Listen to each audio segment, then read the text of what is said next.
કેટલું ખાવ એમ. તો પછી શું દોડ દોડ, કેટલા રૂપિયા કમાવા છે, શેના માટે કમાવા છે, કોઈ નક્કી જ નહીં. ખાઈ નથી શકતા, ટાઈમ નથી.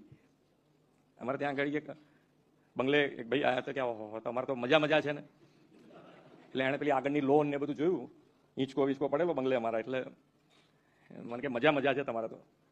એટલે મેં એને તો ના કીધું, મેં કીધું પણ આ કુદરત કેવું બેલેન્સ કરે છે જુઓ. હવે એ ભોગવવાનો આપણે 1 મિનિટનો ટાઈમ જ નથી. સવારથી નીકળીએ ઘેર જઈએ ત્યાં સુધી ટાઈમ તો હોવો જોઈએ. ક્યારે હું હિંચકે બેહું, ક્યારે હું ત્યાં ગાડી લોન મારું.